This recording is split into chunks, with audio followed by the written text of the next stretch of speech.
성도 여러분 안녕하십니까? 안녕하세요. 네, 오늘 함께 빙산의 일각이라는 제목으로 말씀을 나눠보도록 하겠습니다. 우리가 사람을 겉모습만 보고 판단해서는 안 된다라는 사실은 누구나 다 알고 있지만 그것이 쉽지 않은 것을 발견하게 됩니다. 사람을 선택할 때 외모는 굉장히 중요한 역할을 하게 됩니다. 같은 조건 하에서 같은 노력과 결과를 냈음에도 불구하고 키가 크고 잘생긴 외모인 사람이 더 많은 사람들에게 호감이 되고 또 직장에서는 승진도 잘 된다는 사실을 잘 알고 있습니다. 미국의 시사주간지 뉴스위크는 일터에서의 외모 가꾸기는 오늘날 직장인들에게 충분한 투자 가치가 있는 것이다라고 분석을 하였습니다. 전국의 일반인 964명에게 이 전화 설문을 하게 되었는데 이 조사 결과에 따르면 인사팀의 실무자 57%가 업무 능력은 인정되지만 매력적인 외모를 갖지 않은 구직자는 채용 과정에서 어려움을 겪을 것이다라고 답을 했다고 합니다. 인사 담당자의 68%는 심지어 취직한 이후에도 외모가 업무 평가에 영향을 미친다고 대답을 하였습니다. 외모는 학력보다도 더 톡톡히 대접을 받는 것으로 드러나게 되는 것입니다. 다시 말하면 예쁘고 잘생겨야 일도 잘하는 것처럼 보인다라는 것이죠. 참으로 불공평한 거죠, 그렇죠? 누가 이렇게 생기고 싶어서 태어났겠습니까? 우리 부모님이 물려주신 것인데 어쩌라면. 하지만 여기서 말하고 있는 외모는 단순히 태생적인 외모뿐만 아니라 어떤 복장이라든지 태도라든지 그런 것까지도 포함됐을 거라고 생각을 합니다. 어차피 외모는 호불호가 가능한 부분이고 사람마다 다른 것이기 때문에 또한 또 너무 잘생기고 또 너무 이렇게 예쁘고 그러면 오히려 선입견을 갖는 사람도 있더라고요. 저 사람은 얼굴 보고 왔나라는 그런 것이 될 수 있는 것이죠. 어쨌든 그 모든 것을 아우르는 이 외모라는 것은 굉장히 중요한 부분이라고 할 수 있는 것입니다. 인터넷에서 재미있는 그 내용이 있어서 갖고 와봤습니다. 그냥 웃으시라고. 남자가 받아낸 여자 순위 1위 예쁠 때. 단순합니다. 남자들은 1 더하기 1은 2입니다. 아주 단순한 공식에 의해서 움직이는 것이 남자들이야. 안 그러신 분들도 계시겠지만 저를 포함한 이 모든 남자들은 대부분 이렇습니다. 예쁘면 반하게 되어 있습니다. 2위는 뭘까요? 2위는 아무것도 아닌데 얼굴이 예쁠 때. 단순하죠? 3위는 좀 다른데요. 밥 먹고 밥풀을 흘렸는데 얼굴이 예쁠 때. 4위는 싸우고 화가 나서 토라졌는데도 얼굴이 예쁠 때. 5위는 피곤하다면서 나한테 괜히 짜증냈는데 얼굴이 예쁠 때. 노래방에 가서 노래 부르다가 음이 탈났는데 얼굴이 예쁠 때. 길을 가다가 넘어져서 창피한 얼굴로 날 바라보는데 얼굴이 예쁠 때. 그냥 아무 이유 없이 얼굴이 예쁠 때. 배가 고프다면서 징징거리면서도 얼굴이 예쁠 때. 마지막은 뭘까요? 그냥 예쁠 때. 장난이겠죠. 장난이겠지만 반성해야 됩니다. 남자들이. 이처럼 사람은 외모로 판단하는 경향이 다분히 많이 있는 것입니다. 어쩔 수 없습니다. 사람의 내면을 들여다볼 수 없기 때문에 그리고 어떤 경험되어지는 것으로 인하여서 판단되려면 시간과 노력이 요구되기 때문에 아주 짧은 순간에 어느 정도 판단하고 어떤 그 가치를 매기는 데 있어서 눈에 보이는 것은 상당히 중요한 것입니다. 하지만 성경 여러 곳곳에서는 사람을 판단할 때 이 외모로 하는 것에 대해서 엄격하게 금하고 있습니다. 신명기 16장 19절을 보면 너는 굽게 판단하지 말며 사람을 외모로 보지 말며 요한복음 7장 24절 외모로 판단하지 말고 공의의 판단으로 판단하라 하시니라. 야고보서 2장 1절 내 형제들아 영광의 주 곧 우리 주 예수 그리스도를 믿는 믿음을 너희가 받았나니 사람을 외모로 취하지 말라. 성경에서는 이렇게 외모로 어떤 것을 판단하고 결정 내리지 말라라고 분명히 이야기를 하고 있는 것입니다. 구약 성경에 보면 이스라엘 백성들이 왕을 세워달라고 요구하는 장면이 나옵니다. 이스라엘은 사실 이 왕이 필요하지 않았죠. 하나님이 그들의 왕이었기 때문입니다. 바로 이스라엘 백성들은 신정 정치가 이루어져 있던 것이었습니다. 그러나 그들은 다른 나라를 보았을 때 왕을 세우는 모습이 멋있어 보였는지 끝까지 이 왕정 정치를 요구하였던 것입니다. 첫 번째 왕은 사울이었습니다. 그는 초반에 겸손한 모습으로 통치를 참 잘하는 것처럼 보였지만 그러지 못한 모습을 보이게 되었고 하나님께서는 두 번째 왕을 세우시게 되는 것이었습니다. 하나님은 사무엘로 하여금 사울 다음으로 누가 다음 왕이 될지를 선별하도록 하였습니다. 사무엘은 이새라는 사람을 찾아가서 그의 아들들을 살펴보았던 것입니다. 첫째 아들이 그의 앞에 나타났는데 사무엘은 이 사람이 정말로 하나님께서 원하시는 사람이다라고 판단을 하였습니다. 그런데 그때 하나님께서 이렇게 말씀하시는 것이죠.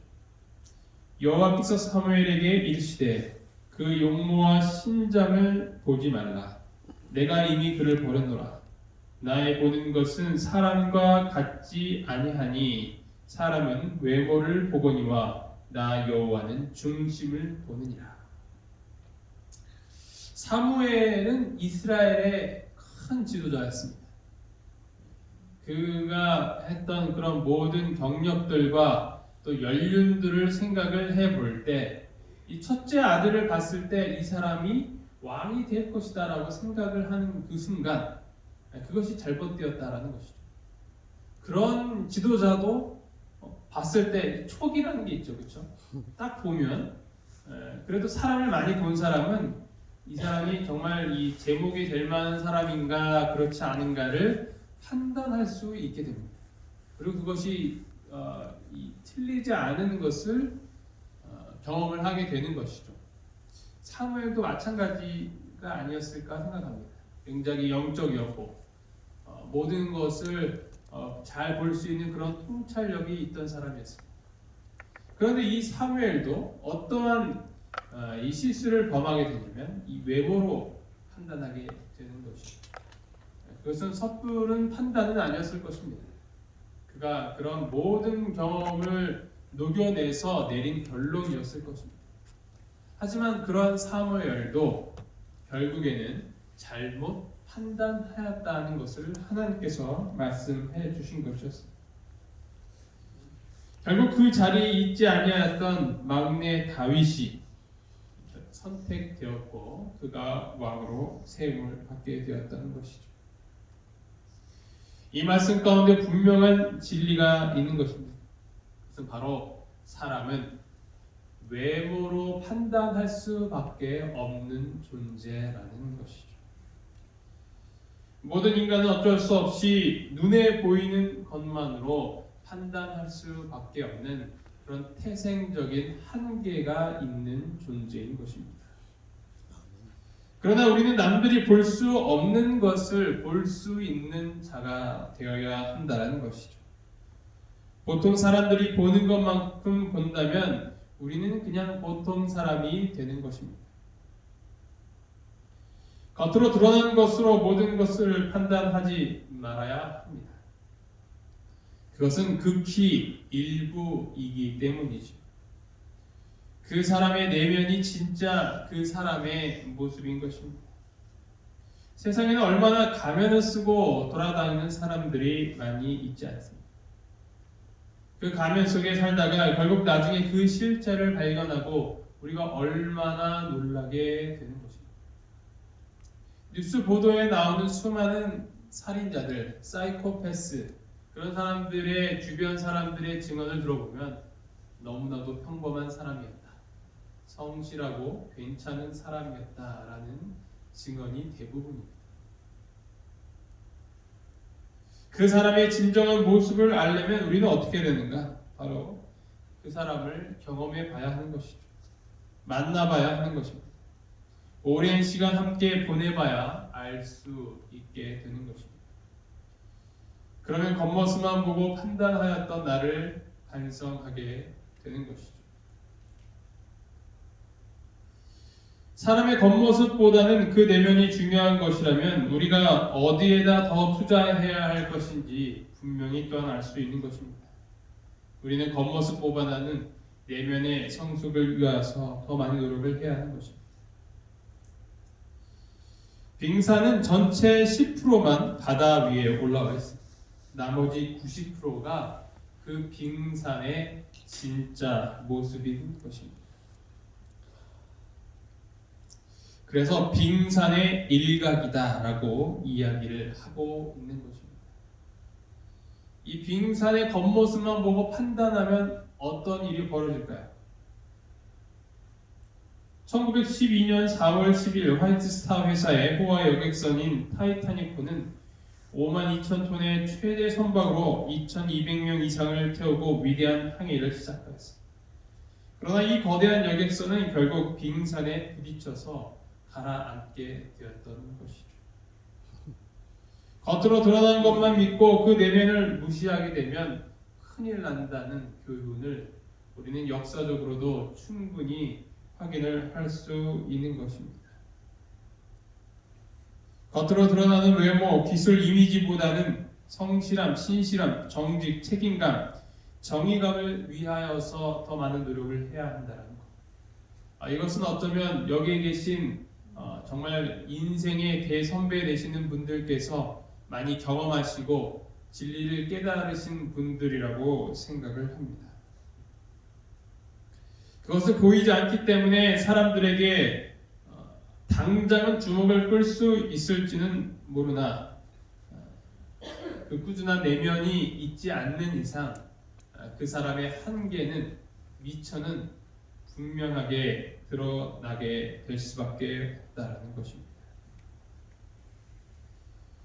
그래서 하나님께서 우리에게 계속 강조하시는 것은 거듭남을 말씀을 하시는 것이죠. 내면에 새롭게 태어남. 이것은 마음을 단순히 고쳐먹는 것과는 비교할 수 없는 것입니다. 완전히 새롭게 태어난다는 것이죠. 이것이 바로 하나님께서 우리에게 요구하시는 것입니다. 겉모습만, 외모로만 우리의 신앙을 하려고 할 때 우리는 분명히 큰 문제가 생기게 된다는 것입니다. 겉모습을 통하여서 구원을 받으려는 그것은 율법주의라고 볼 수 있다면, 우리가 이 속 사람이 완전히 변하는 것은 거듭남, 결국 구원에 이르는 그 모습, 성화의 단계라고 할 수 있는 것입니다. 우리가 이러한 모습을 취할 때, 그러한 방향으로 삶을 살아갈 때 하나님께서 원하시는 삶을 살게 된다는 것입니다. 또한 우리가 생각해 봐야 될 것은, 여기서 사람을 외모를 보고 판단하는 이 성경의 원리는 어떤 그 사람의 것만, 이 인간의 그 부분에 대한 것만 이야기하는 것이 아닙니다. 나에게 일어나는 일들을 바라볼 때 그 상황의 본질은 바라보지 못하고 눈에 보이는 형상들만 판단하고 결정하게 되는 그런 것을 생각해 볼 수 있는 것이죠. 나에게 닥친 위기와 불안 가운데서 그 겉모습만을 보고 지레 겁을 먹고 앞으로 나아가기를 주저할 때가 얼마나 많이 있습니다. 때로는 더 좋은 조건들과 상황 속에서도 탄탄대로를 걷는 사람들의 모습을 보면 우리가 그 사람이 참 어떻게 저럴 수 있는지 생각해 보지 않을 수 없는 것입니다. 위기에서 극복할 수 있는 방법은 겉으로는 확인할 수 없는 눈에 보이지 않는 희망을 바라보게 하는 것입니다. 그리고 용기를 갖고 최선을 다하는 삶이 될 수 있는 것이죠. 절망은 보지 못하는 사람들이 쉽게 포기하는 방법입니다. 그러나 희망은 보지 못하는 것을 바라보는 자가 가질 수 있는 선물이 되는 것입니다. 우리에게는 하나님이 계십니다. 하나님이 있는 사람과 없는 사람의 가장 큰 차이점은 바로 여기에 있는 것입니다. 보지 못하는 것을 볼 수 있는 자가 더 큰 희망을 가질 수 있고, 남들이 경험하지 못하는 것들을 체험할 수 있는 기회를 갖게 되는 것입니다. 아멘. 따라서 눈앞에 보이는 그러한 걱정들과 또한 위기들로 인하여서 당장 힘들고 어려워 생각하지 말고, 우리는 그 너머에 있는 보지 못하는 것들을 바라볼 수 있는 자가 되어야 할 것입니다. 아멘. 모두가 코로나19로 인하여서 힘들어하고 있는 이 상황 가운데서 우리는 그 너머에 있는 하나님의 약속을 바라보고 볼 수 있어야 하는 것입니다. 점점 확진자가 늘어나고 또한 그런 단계들이 격상이 되는 상황 가운데서도 우리는 불안해하지 말고 하나님이 함께 계신다는 그 사실을 인지하는 것이 우리의 삶 가운데서 얼마나 큰 힘이 되는지를 바라봐야 하는 것입니다. 아멘. 당장 생명과 관련된 그런 중요한 위기 가운데서도 우리가 용기를 잃지 않고 힘을 잃지 않을 수 있는 것은 그럼에도 불구하고 나와 함께 하시는 하나님이 계시기 때문인 것이죠. 아멘. 우리와 함께 하시는 그 하나님께서 이 생애에서 얻을 수 없는 영생이라는 선물을 주신 분이라는 것을 믿을 때 우리는 그 어떠한 고난과 어려움도 우리에게 결코 절망을 가져다 주지 않는다는 사실을 깨닫게 되는 것입니다. 야고보서 1장 5절에 보면 이렇게 나와 있습니다. 너희 중에 누구든지 지혜가 부족하거든 모든 사람에게 후히 주시고 꾸짖지 않는 하나님께 구하라. 그리하면 주시리라.